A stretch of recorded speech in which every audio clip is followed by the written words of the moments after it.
안녕하세요. 저는 초등학교 6학년 이주입니다. 제가 오늘 발표할 주제는 위드 코로나 시대 나의 생활 변화입니다.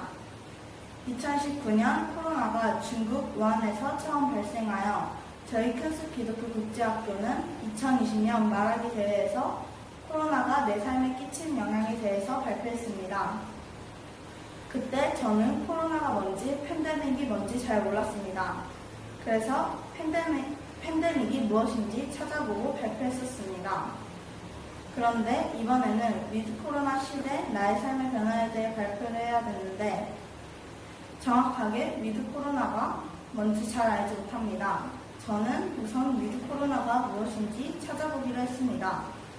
위드 코로나 시대는 코로나19의 장기화에 따른 코로나19를 예방하며 일상생활을 해야 하는 시기를 가리키는 말입니다.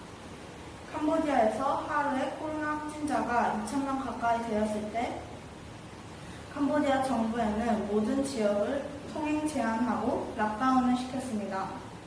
저는 락다운을 시행한 시기 동안에 밖에 나가지 않았지만 부모님의 말로는 바리게이트를 많이 세워놨다고 했습니다.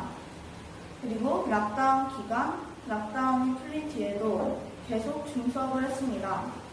캄보디아에는 인터넷 상태가 좋지 않아서 수업을 하다 보면 튕기기도 하고 한동안 학교 수업을 제대로 참여하지 못할 때가 많았습니다. 그래서 줌수업을 할 때 집중이 잘 되지 않고 그래서 저는 비대면 수업보다 대면 수업이 집중도 더 잘 되는 것 같습니다. 락다운이 끝나고 줌 수업을 하지 않고 학교에 나오게 되었지만 그래도 통행 제한이 있어서 원래는 9시에 학교 야간 자율학습이 끝나는데 8시 정도에 다 집에 갔었습니다. 학교 시간표에 변동이 있어서 처음에는 시간 지키기가 가장 힘들었습니다. 코로나가 아직 종식되지 않아서 안전하다고 말할 수는 없습니다.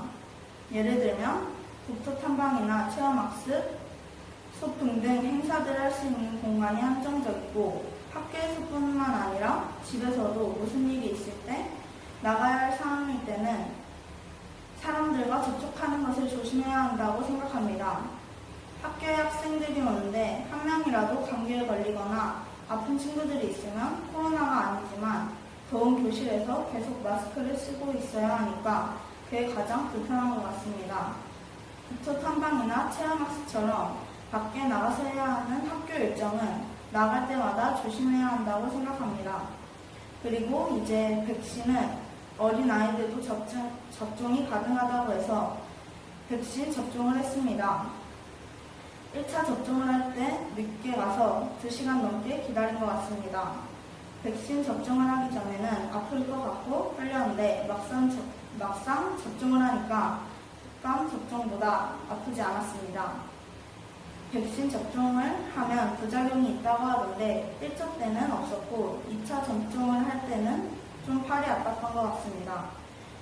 코로나 시대 이후로 학교에서 행사가 있을 때나 어떤 일정이 있든 조심하고 있습니다. 코로나가 생겨서 활동할 수 있는 장소나 학교 수업들이 좀 바뀐 것 같습니다.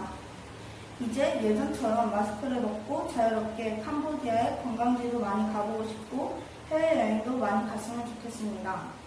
위드 코로나 시대이지만 여전히 코로나가 종식된 것은 아니고 코로나가 심하니까 건강도 조심해야 하고 위생관리도 철저히 해야 한다고 생각합니다. 감사합니다.